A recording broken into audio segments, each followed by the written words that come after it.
नमस्कार। करवा चौथ हिंदुओं का एक प्रमुख त्योहार है। यह भारत के जम्मू, हिमाचल प्रदेश, पंजाब, उत्तर प्रदेश, हरियाणा, मध्य प्रदेश और राजस्थान में मनाया जाने वाला पर्व है। यह कार्तिक मास की कृष्ण पक्ष की चतुर्थी को मनाया जाता है। यह पर्व सौभाग्यवती अर्थात सुहागिन स्त्रियां मनाती हैं। यह व्रत सवेरे सूर्योदय से पहले लगभग 4 बजे से आरंभ होकर रात में चंद्रमा दर्शन के उपरांत संपूर्ण होता है। ग्रामीण स्त्रियों से लेकर आधुनिक महिलाओं तक करवा चौथ का व्रत बड़ी श्रद्धा एवं उत्साह के साथ रखती हैं। शास्त्रों के अनुसार यह व्रत कार्तिक मास के कृष्ण पक्ष के चंद्रोदय व्यापिनी चतुर्थी के दिन करना चाहिए।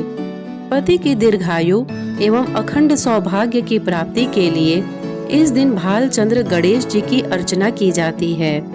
करवा चौथ में भी संकष्टी गणेश चतुर्थी के जैसे दिन भर उपवास रखकर रात में चंद्रमा को अर्घ्य देने के उपरांत ही भोजन करने का विधान है। वर्तमान समय में करवा चौथ व्रत उत्सव अधिकतर महिलाएं अपने परिवार में प्रचलित प्रथा के अनुसार ही मनाती हैं, लेकिन अधिकतर स्त्रियां निराहार रहकर चंद्रोदय की प्रतीक्षा करती हैं।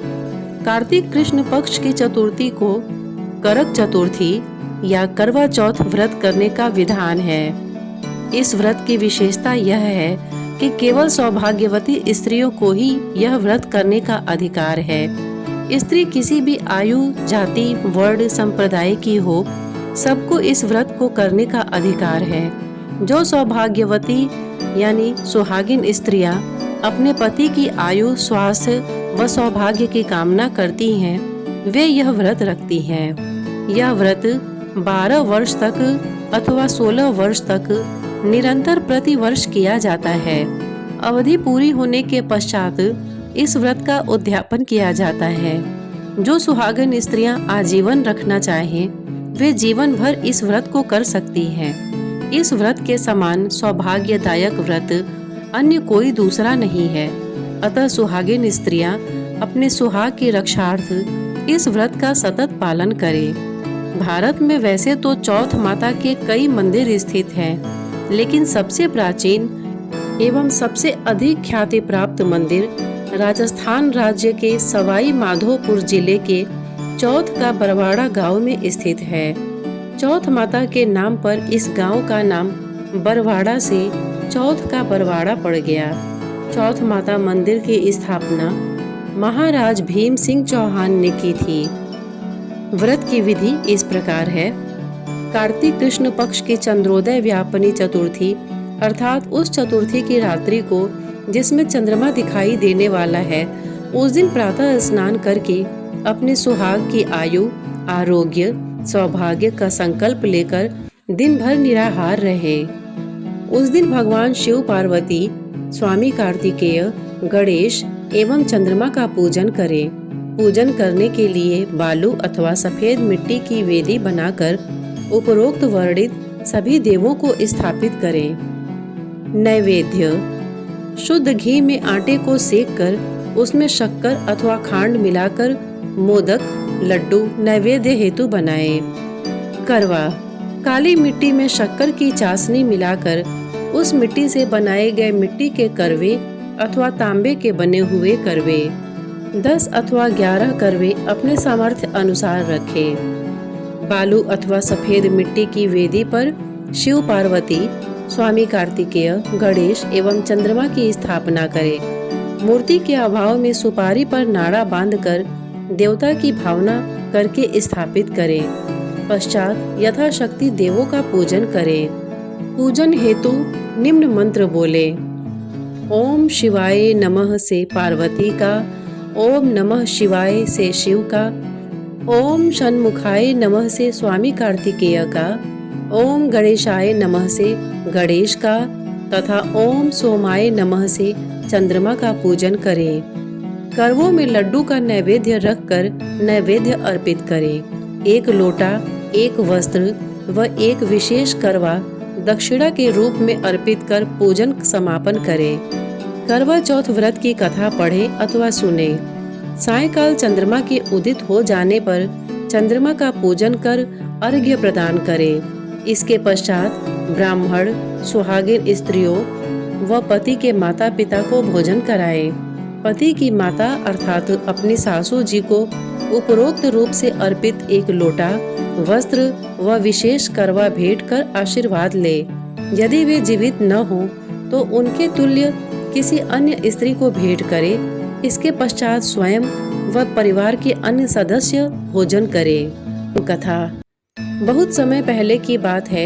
एक साहूकार के 7 बेटे और उनकी एक बहन करवा थी। सभी 7 भाई बहन अपनी बहन से बहुत प्यार करते थे, यहाँ तक कि वे उसे पहले खाना खिलाते थे और बाद में स्वयं खाते थे। एक बार उनकी बहन ससुराल से मायके आई हुई थी। शाम को भाई जब अपना व्यापार व्यवसाय बंद कर घर आए तो देखा उनकी बहन बहुत व्याकुल थी। सभी भाई खाना खाने बैठे और अपनी बहन से भी खाने का आग्रह करने लगे, लेकिन बहन ने बताया कि उसका आज करवा चौथ का निर्जल व्रत है और वह खाना सिर्फ चंद्रमा को देखकर उसे अर्घ्य देकर ही खा सकती है। क्योंकि चंद्रमा अभी तक नहीं निकला है, इसलिए वह भूख प्यास से व्याकुल हो उठी है। सबसे छोटे भाई को अपनी बहन की हालत देखी नहीं जाती और वह दूर पीपल के पेड़ पर एक दीपक जलाकर चलनी की ओट में रख देता है।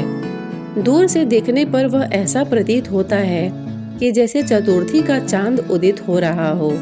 इसके बाद भाई अपनी बहन को बताता है कि चांद निकल आया है, तुम उसे अर्घ्य देने के बाद भोजन कर सकती हो।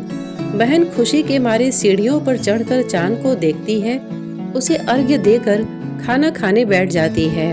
वह पहला टुकड़ा मुंह में डालती है तो उसे छींक आ जाती है। दूसरा टुकड़ा डालती है तो उसमें बाल निकल आता है और जैसे ही तीसरा टुकड़ा मुंह में डालने की कोशिश करती है तो उसके पति की मृत्यु का समाचार उसे मिलता है। वह बौखला जाती है। उसकी भाभी उसे सच्चाई से अवगत कराती है कि उसके साथ ऐसा क्यों हुआ। करवा चौथ का व्रत गलत तरीके से टूटने के कारण देवता उससे नाराज हो गए हैं और उन्होंने ऐसा किया है। सच्चाई जानने के बाद करवा निश्चय करती है कि वह अपने पति का अंतिम संस्कार नहीं होने देगी और अपने सतीत्व से उन्हें पुनर्जीवन दिलाकर रहेगी। वह पूरे 1 साल तक अपने पति के शव के पास बैठी रहती है, उसकी देखभाल करती है। उसके ऊपर उगने वाली सुई नुमा घास को वह एकत्रित करती जाती है। 1 साल बाद फिर करवा चौथ का दिन आता है। उसकी सभी भाभियां करवा चौथ का व्रत रखती हैं। जब भाभियां उससे आशीर्वाद लेने आती हैं तो वह प्रत्येक भाभी से यम सुई ले लो, पिय सुई दे दो, मुझे भी अपने जैसी सुहागिन बना दो, ऐसा आग्रह करती है। लेकिन हर बार भाभी उसे अगली भाभी से आग्रह करने को कहकर चली जाती हैं। इस प्रकार जब 6ठे नंबर की भाभी आती है तो करवा उससे भी यही बात दोहराती है। वह भाभी उसे बताती है कि चूंकि सबसे छोटे भाई की वजह से उसका व्रत टूटा था, अतः उसकी पत्नी में ही शक्ति है कि वह तुम्हारे पति को दोबारा जीवित कर सकती है। इसलिए जब वह आए तो तुम उसे पकड़ लेना और जब तक वह तुम्हारे पति को जिंदा न कर दे उसे नहीं छोड़ना। ऐसा कह के वह चली जाती है। सबसे अंत में छोटी भाभी आती है। करवा उनसे भी सुहागिन बनने का आग्रह करती है, लेकिन वह टाल मटोली करने लगती है। इसे देख करवा उन्हें जोर से पकड़ लेती है और अपने सुहाग को जिंदा करने के लिए कहती है। भाभी उससे छुड़ाने के लिए नोचती है, खसोटती है, लेकिन करवा नहीं छोड़ती है। अंत में उसकी तपस्या को देख भाभी पसीज जाती है और अपनी छोटी उंगली को चीरकर उसमें से अमृत उसके पति के मुंह में डाल देती है। करवा का पति तुरंत श्री गणेश कहता हुआ उठ बैठता है।